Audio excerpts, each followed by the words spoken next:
So I was very moved as I was considering this passage and just the overall scene of God creating everything and filling everything and just out of his power and just this declaration that everything is very good. This is a beautiful text. And it's interesting in apologetics, of course, it's creation versus, some sort of other spontaneous action. And the two are often pitted together. But really, categorically, what's occurring in Genesis is something so different. And what I mean by that is we should read this and be moved by it. It's designed, it's written by God to be a reminder of what took place and also to move our affections towards God in worship. Whereas any other worldview of trying to determine how things came to be, none of it is designed to move you at all. It's just cold speculation. But this is true, and it's a memory, and it is designed to move our affections to God.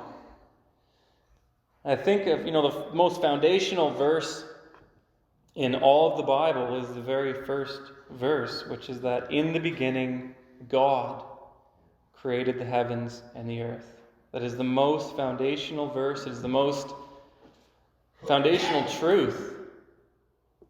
If there is no God, your life is nothing. If there is no God, there is no hope, there's no purpose, and there's no morality. It's quite a sad thing, really, a ridiculously sad thing not to believe in God.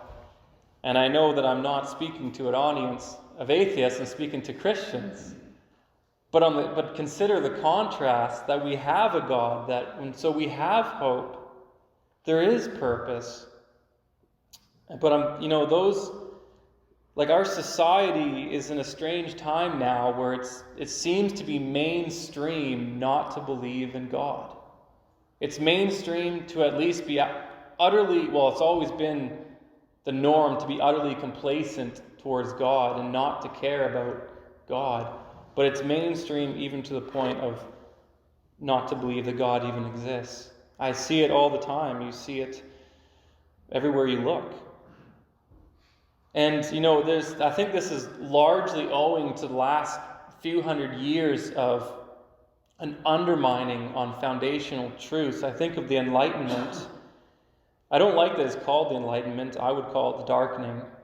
And, you have these terrible philosophers, these academics, and they were undermining the most important foundations of humanity. Immanuel Kant undermined reason. Derrida argued that language is insufficient to know truth. Ironically, he uses language to make the argument. Darwin undermined our anthropology by presenting us not as those made in the image of God, but simply animals, monkeys. And Nietzsche argued against the existence of God. One thing all these men had in common is that they looked to self to determine their worldview, to determine truth. Something happened in the mind of our society that began a couple hundred, 200 or 300 years ago, when you have these academics, you have these philosophers doing a full-on assault against truth. And it has caused, it's very much a Western mindset to look at your own thoughts and to come up with what you think is how things are, and then be satisfied, for that's the truth. It's ridiculous. But it started with these philosophers who did just that. They looked to their own reasoning, they looked to themselves to determine truth, and that has been just set in our society. And of course, Nietzsche himself argued that, and he knew it. He knew that if you take God out, you take the notion of God away from society, he anticipated that the next century would be the bloodiest century of all, and he was right. That was one thing he was right about. The beginning of the century, 20th century, started with the first 2 world wars. And then something happened after World War II. It's like people came back, and you have the rebellion that occurred in the 60s and the 70s, and you have a revolution that just threw God right out of the picture. A jettison of reason. And now we're left with a society that it's just utterly mainstream not to believe in God. It's really just sad. And actually, it's a form of rebellion, because everybody knows deep down that God is real and that He created everything. But truly, I think of Psalm 121. I lift my eyes to the mountains. Where does my help come from? My help comes from the Lord, the maker of heaven and earth. He will not let your foot slip. He who watches over you will not slumber. Indeed, He who watches over Israel will neither slumber nor sleep. If a person doesn't believe in God, if they don't have God, because even if you believe in God but you don't have God, you don't have somebody that you can call out to. Islam, they believe in God, but it's very well known, this is very common amongst them, that there's no point to praying to Allah. He won't hear you. Apart from Jesus, even whether you believe in Him or not, if you try to pray to God apart from Jesus, heavens will be like bronze.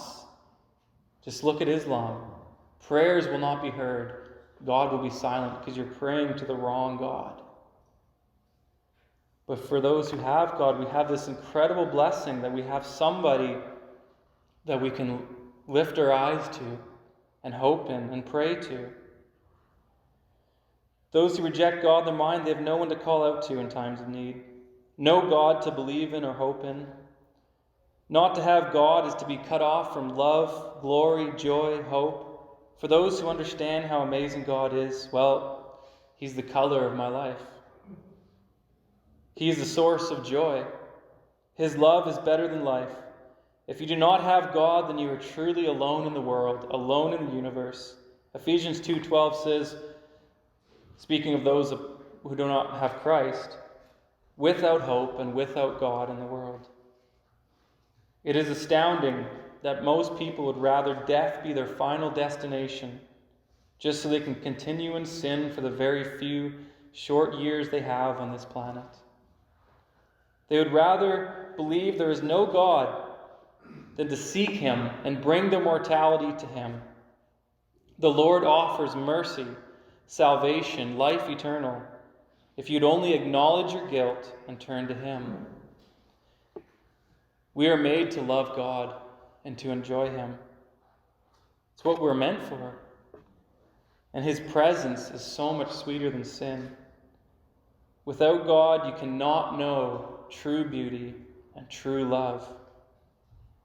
Without God, life is bleak, dull, without purpose, cursed, destined to wander throughout life looking for happiness somewhere, looking for something that will satisfy the soul. The eye is ever looking. One continues doing the same activities time and time again with the same outcome of emptiness. This is life without God. Very bleak, very terrible. Matthew Henry writes, "A man that is endowed with the powers of reason, by which he is capable of knowing, serving, glorifying, and enjoying his Maker, and yet lives without God in the world, is certainly the most despicable and most miserable animal under the sun."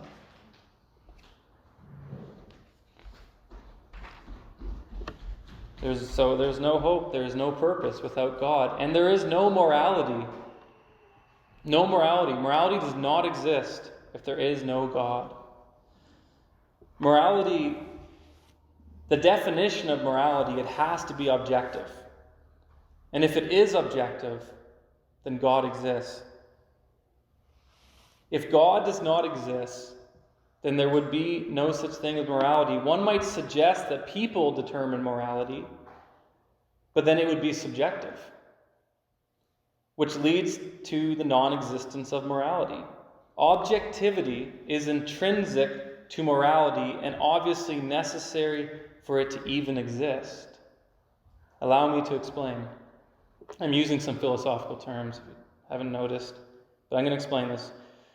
Firstly, is it not a fact that morality is inescapably part of our thinking and feeling as humans? Everyone does it every day, right? We always think in terms of right and wrong.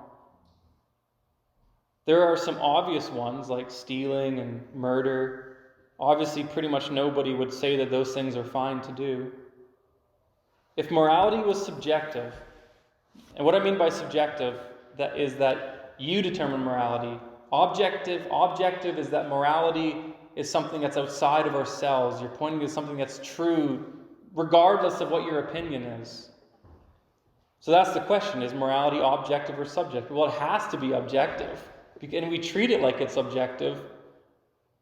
So if morality was subjective, that is something that we just determined by our own opinion, then we could not tell another that is wrong to do it. Because after all, our appeal is merely our own opinion, not an objective law outside of ourselves. It would mean nothing. You would never be able to say to anybody, oh, that is wrong. To even make that statement, that is wrong, you're appealing to objectivity. That it is wrong regardless of opinion. Now, some people would suggest that it is the government that determines morality. Like that's where it comes from, and that's what gives it its objectivity. That's what they would suggest. Now, they do have laws, but just because they determine laws doesn't make them good. There have been governments that have implemented many evil laws.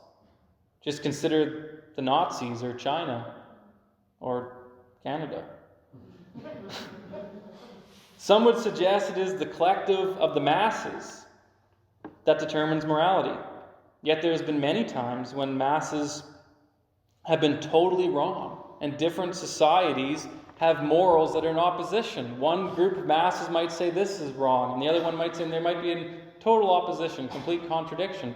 So it cannot be that morality is determined, the objectivity of morality is given by the masses or given by the government. It has to come from something else. So to even think in these terms, you are like in the terms of like this is wrong, this is right, you are necessarily appealing to objectivity. And if it is objective, then who and what determine what is good and what is bad? Do you see where I'm going? For this reason, I'm reading.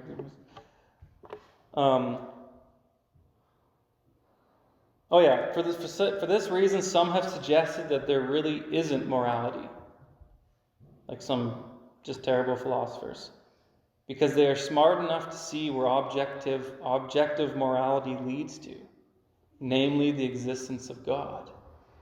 So they just outright deny it. No, there is no morality, it doesn't exist. Because they know where objectivity of morality leads to. It was for this. So we know intrinsically that morality is an objective thing. Constantly we're making objective appeals. Every time someone says, this is wrong, this is right, it's objective. If morality that is right and wrong is objective, then there must be an objective standard that exists outside of humanity, regardless of opinion, regardless even of the opinion of the masses or the opinion of the government. That's just a whole bunch of people still subjective. A moral standard set in place by a source other than mankind. Friends, that is God. Who and what else could it be? It must necessarily be God.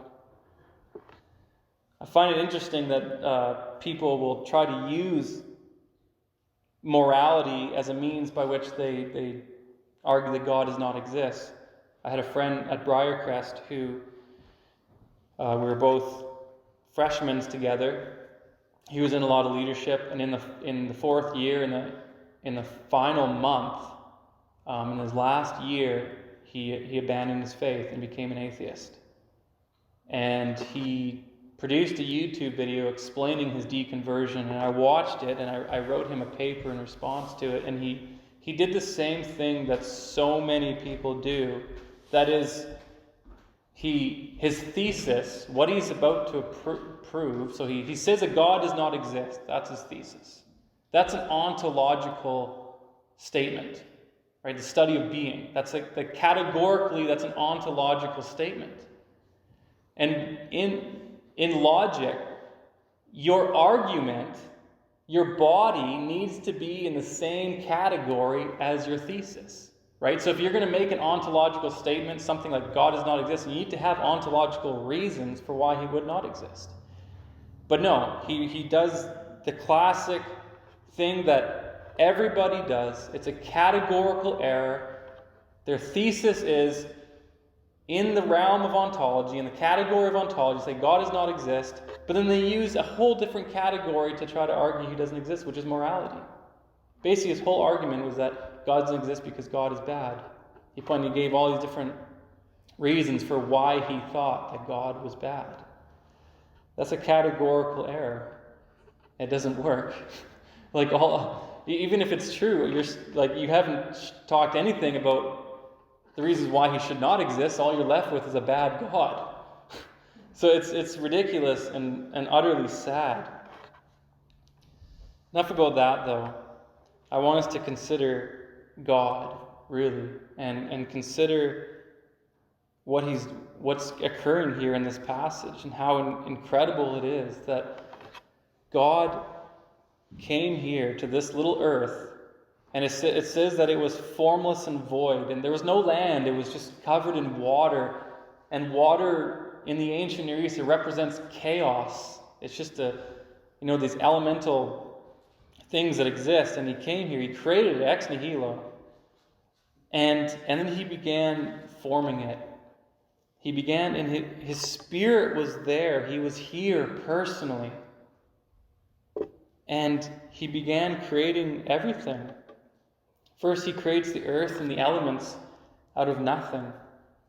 And he begins filling it, and he fills it with life. He fills it with trees and vegetation. It comes forth, and then he makes fish and he makes birds.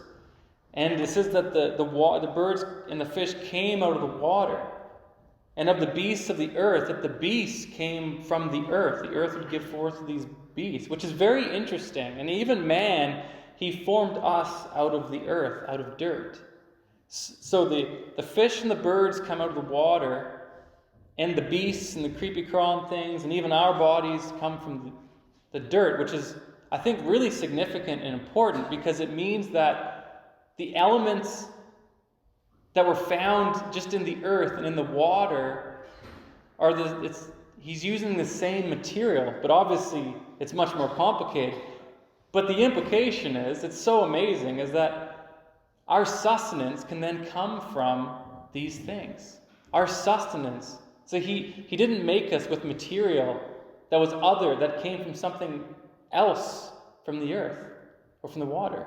He made us with the same elements, which means that our sustenance can come from those elements. And ultimately, that's what it does, right? A tree, its roots, it brings up nutrients out of the ground through osmosis, and it uses the power of the sun, photosynthesis, to create carbohydrates, which is energy.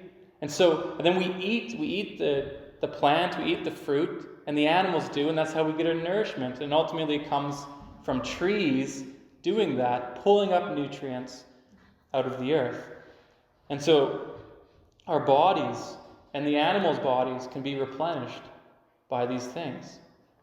So it's pretty incredible that he did that. And then, he does it, he speaks everything into existence. Of course, John 1, right?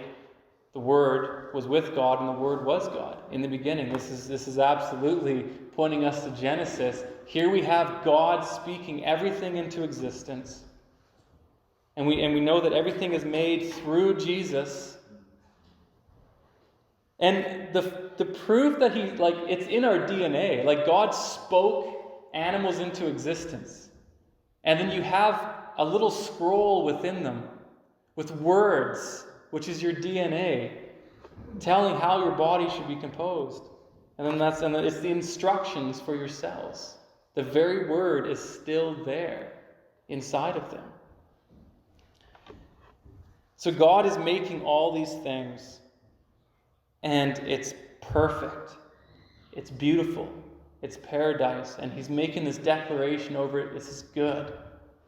By the way, the word for good in the Septuagint, which is the Greek translation of the Old Testament, I don't know Hebrew, but I do know Greek, and I look to it often because, why not? The New Testament only quotes from the Septuagint, by the way, so if it was good enough for them, it's good enough for me. The word here is kalos. Kalos it can mean good, but also beautiful. It's to describe a beautiful woman, you would say, he kale gune, a beautiful woman. To describe a handsome man, it'd be ho kalos aner, the beautiful man. It's referring to beauty here. In Isaiah 53, when it talks about that we saw no beauty in Jesus, it's the same word there, that when they saw, same word, kalos. And so he has this declaration over everything he's making, that it is good, it is beautiful, it is pleasing. So we have this loving, gracious God making things, forming things, and filling the world with life and filling the world with beauty. And then he gets to man. And the tense changes, and it becomes future tense. We will make man in our image. And it's like he pauses. That's why it's future tense there, because there's a pause. Okay, now we will make man in our image. There's a pause. And then he enters into consultation within himself, within the Godhead, within the Trinity. It's not like everything else. He just says it and it's made. It gets really personal for him here. And it's like there's this, it's like creation is like a symphony, and everything just pauses. God is going to do something really special here. He's going to make a creature in his own image, in his own likeness. One commentator says, now when he approaches the most excellent of his works, he enters into consultation. God certainly might here command by his bare word what he wished to be done, but he chose to give this tribute to the excellency of man, that he would in a manner enter into consultation concerning his creation. This is the highest honor with which he has dignified us. To a due regard for which Moses by this mode of speaking would excite our minds, for God is not now first beginning to consider what form he will give to man and with what endowments it would be fitting to adorn him, nor is he pausing as over a work of difficulty. But just as we have before observed that the creation of the world was distributed over 6 days for our sake, to the end that our minds might the more easily be retained in the meditation of God's works, so now for the purpose of commending to our attention the dignity of our nature, he, in taking counsel concerning the creation of man, testifies that he is about to undertake something great and wonderful.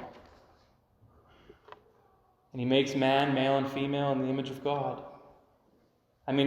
How incredible that he would endow us with divine traits, that we would receive something that none of the animals have, that we alone would have a rational self-consciousness, and that we would be able to contemplate the nature of our own existence and the nature of those that exist outside of ourselves, and that we would have a metaphysical aspect. And I mean that word in the philosophical sense, not in the weird New Age sense down on Craig Street. That we would be able to comprehend beauty. Beauty is a metaphysical concept, and the world is filled with it. Music is both physical and metaphysical, and that we would be able to worship God, that we would have the capacity to worship God because we are metaphysical. Made in the image of God, imago Dei. No other creature received this thing, and we are given dominion over everything. This story, the story of creation, it's more than just a worldview, the beginning of a worldview. It's a memory. It's a true memory. It's more than just an account of how the universe began. Genesis 1 is meant to move our hearts in worship of the Creator. There is something that no other worldview can do. And by the way, no other worldview places man like this worldview does. Every other worldview exalts man in a way that we should not be exalted. But this one humbles us like no other, and that we are not the greatest thing in the universe, but then it exalts us like no other worldview because we are made in the image of God. No other worldview puts that kind of dignity on a human being. It is a memory that creation itself is aware. I think of Romans 8 verses 19 for that. You can actually go there. I'm just going to flip there quickly. That's why, creation itself knows. It says in Romans 8:19, for the anxious longing of the creation waits eagerly for the revealing of the sons of God. For the creation was subjected to futility, not willingly, but because of him who subjected it in hope. And why? So that creation itself will one day be set free from its slavery. Creation itself remembers a time when God had created everything and it was good. It was perfect. And it longs, it groans for a future time when it will be just like that, but better. So it is a memory. It's a memory that's ingrained in the very elements that make up our universe. It's a memory everywhere. And if we listen hard enough, we know it. We know that there's something wrong in the world. And this is more than just Eden, this memory. Creation remembers a time when all was well in the world, a time when everything was in its proper place, even angels, including angels. Jude chapter 6, right? Angels, they left their proper abode. Consider the historical fact that centuries ago, a gloriously loving God created this corporeal realm ex nihilo, out of nothing. And he visited this earth and formed and filled the earth and cosmos. He took personal and special attention with our little planet.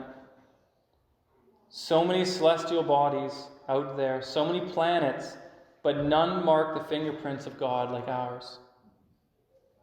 It is obvious when considering our planet that a gracious, gloriously loving God carefully formed and filled this globe. All other planets created for sure, but they didn't receive the attention that ours did. He makes the declaration that everything is very good. Indeed, it was very good. A lush planet, as we have not known. A beautiful paradise, unmatched by even our greatest gardens. When you read this passage, I don't know about you, but it's like I can feel the joy emanating from this. That there was a time when everything was perfect. There was nothing wrong in the world. There was no cold, blustering nights, no scorching hot deserts, no thorns, no fighting, no disease, no death, no horrible natural disasters. There was no sin, no fighting, no anxiety, no wars, no greed, no substance abuse, no cursing, no lying, and on the countless ways that we rebel against God. When our parents, Adam and Eve, breathed their first breaths as they came into existence, and their perfect brains were filled with sights and sounds of unimaginable beauty, their hearts at the same time filled with the glorious love of God, they had no need. They had only joy, beauty, love, and all the while experiencing an immediately, as soon as they opened their eyes to existence, an unhindered relationship with God. God didn't create them and then drew back. He created them and drew in, and they knew him, and they walked with him, and he put them in Eden, in the paradise, which was the glory of God being manifested on earth. They had no anxiety. There were no scary bumps in the night. There was nothing to fear. There was nothing wrong in the world. Creation remembers that time and eagerly awaits for a time that will be like it again, but only better. Even us as humans, for ages, probably since we first fell, people have had this nagging, unshakable sense that there's something wrong in the world. So it's constantly been talked about. It's not a 2023 thing. It's always been talked about. It's like it's ingrained in our very subconsciousness. We know there's something not wrong. We know that there's something wrong in the world. We know that things are not as they are. There's a memory of Eden, of when God first created and how things are meant to be. Now, people have blamed this sense of something wrong on many things for why the world is messed up. The common rhetoric right now is climate change and carbon footprints. The elites, they get together and they talk about things like population, capitalism, etc. Many focus blame on the government, some blame other people groups. This is a common discussion and actually always has been. The Romans blamed the uncivilized. Thought the barbarians, they were the reason why the world is messed up, and if we could only just conquer all of the uncivilized world, the world would be at peace and it'd be fine and it'd be good. No. The problem is in the heart of man. Even Alexander the Great conquered the known world, but he could not conquer himself. During the Enlightenment, or the Darkening, they blamed religion, they blamed language, they even blamed reason. During G.K. Chesterton time is a common discussion, right? What is wrong in the world? Why is the world so messed up? He was asked this question in all seriousness, being a respected scholar that he was. His answer was very short. Me. I'm the reason why the world is messed up. That's it.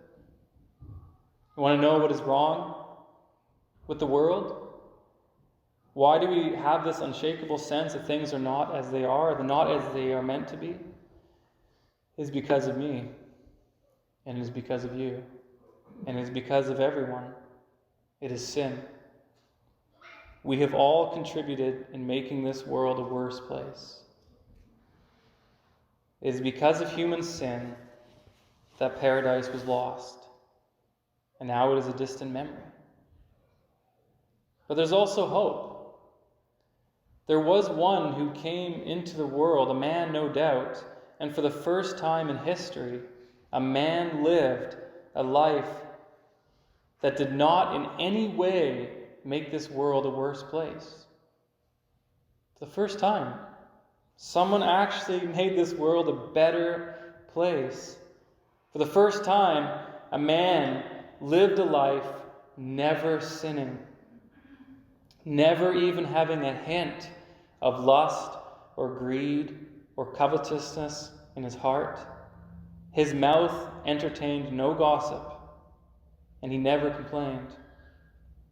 The Bible is clear that this man is Jesus Christ, the very one who created the world. Like the very God who created everything came here. And what did humanity do? What did creation do? The creature killed the creator. The very Word, the very God through whom all things are made, when he came here living a perfect life, humanity killed him in the most grossest, rebellious act ever. But God allowed this to happen because of his great love for us, right? John 3:16, for God so loved the world that he gave his only begotten Son, that whoever believes in him should not perish but have eternal life. God made this creation perfect. And when his crowned creature turned against him, he did not give up. He never stopped loving us. Should I keep going? I got a bunch of material. Okay. So what happened? Where did we go wrong?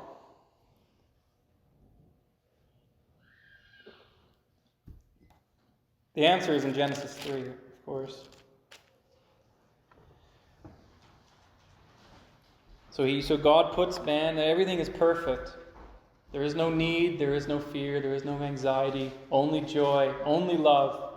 His declaration, see, God does not look upon this world as it is and declare it very good. No, the world was subjected to futility. And as a result, there is suffering. But he did so in hope, it says in Romans 8.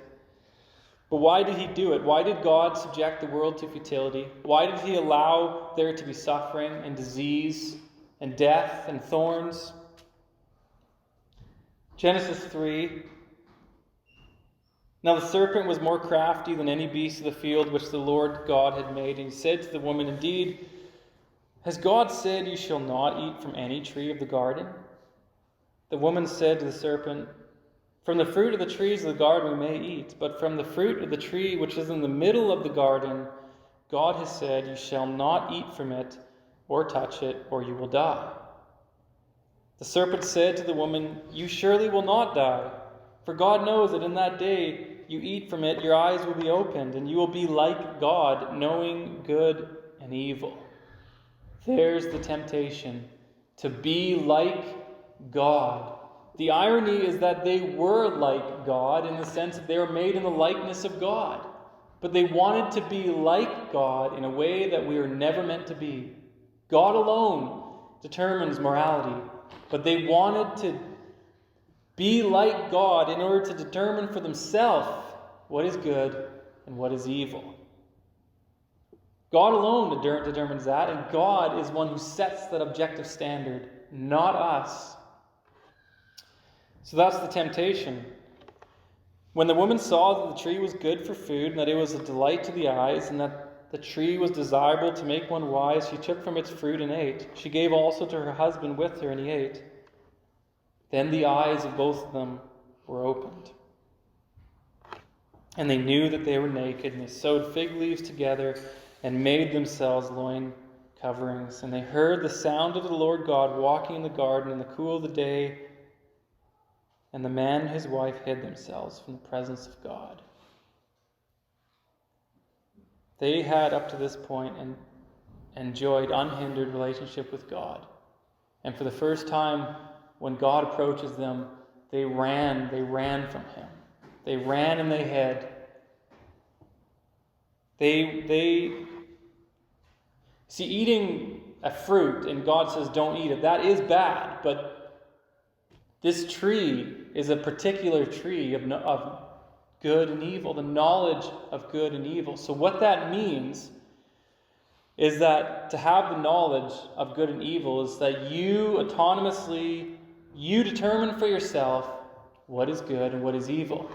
Now also consider, it's not like a complete contrast here, like righteousness and unrighteousness. That's not fully what's going on here. The word for good is the same word in Genesis 1 that's used for God's declaration over everything, kalos, beauty. It's the same word. God looks upon all creation and he declares it very good, beautiful. It's the same word here for the tree of the knowledge of good and evil, kalos. And so what this means to be like God in that sense is what they tried to do, is that they would determine for themselves what is valuable, what is beautiful, what is pleasing, what is good, and what you should avoid, and what is evil. It's a value statement as well. That you would determine to yourself, I know what will make me happy, I know what will bring me pleasure, and I will determine it. I won't listen to God. That's essentially what happened. And as a result, that infection has spread to all of mankind, so that we are born and we have this bent to determine for ourselves what will make us happy, what is valuable, what is good, what is wholesome, and that we don't look to God, our Creator, for that order. And I can't even imagine what it must have been like for them, to the contrast of being in paradise, enjoying God, and then falling in that temptation, being immediately filled with shame and becoming aware of their nakedness, and immediately realizing they're a creature, they're not God, they're naked. They tried to ascend and be like God and realize they're not. And so covering themselves, and they ran away from God in shame, and then ultimately being cast out of Eden. Imagine being Adam and Eve. They're the only ones who had that experience of being with God as things are meant to be, and then being cast out with the memory of knowing what they are cast out from, and knowing they could never go back on this side of eternity, or on this side of death. And God, He didn't abandon us, right? He clothed them with animals that He had killed. First time that there was death. Gives them a promise that there will be a Messiah. And 4,000 years later, God visited this realm in a very, very personal way. Took on our flesh, took on our humanity, born under law, and suffered and died for us.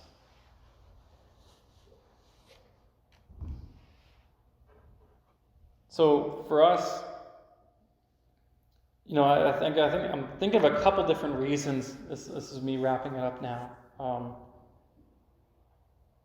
What this means for us. There's manifold reasons. The implication of all that I've read from is innumerable.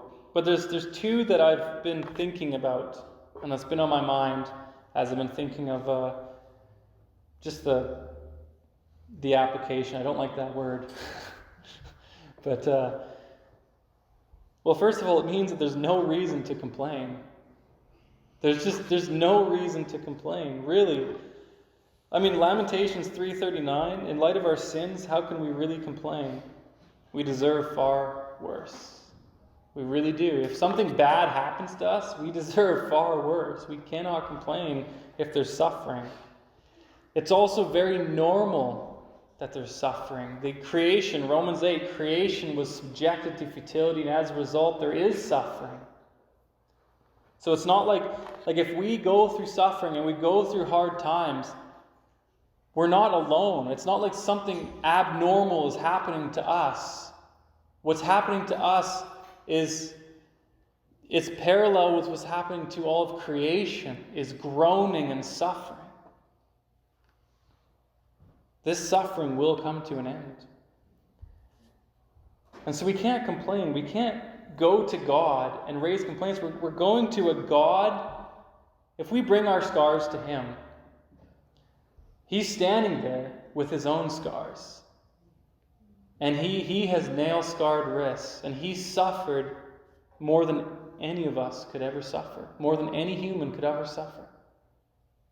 He was called the man of sorrows for a reason. So the very God who created everything, and even He's the one who subjected creation to futility, which causes suffering, He came and embraced suffering and took on suffering for our sake.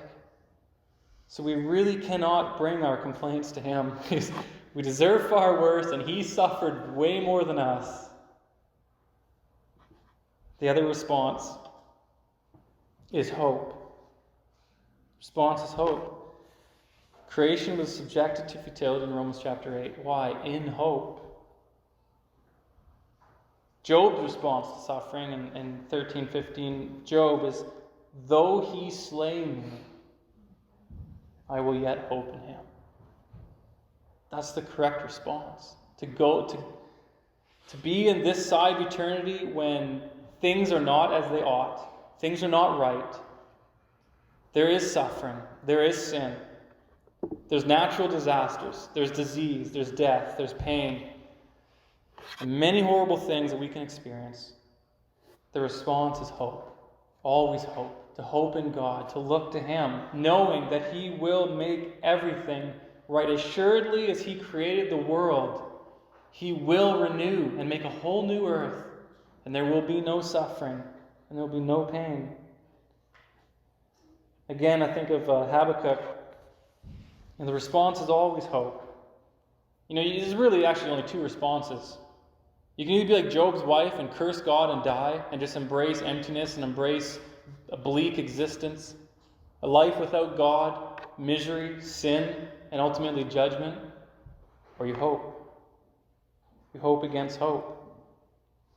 And Habakkuk says, even if the fig tree does not blossom and there is no fruit on the vines, if the yield of the olive fails and the fields produce no food, even if the flock disappears from the fold and there are no cattle in the stalls, yet I will triumph in the Lord. I will rejoice in the God of my salvation.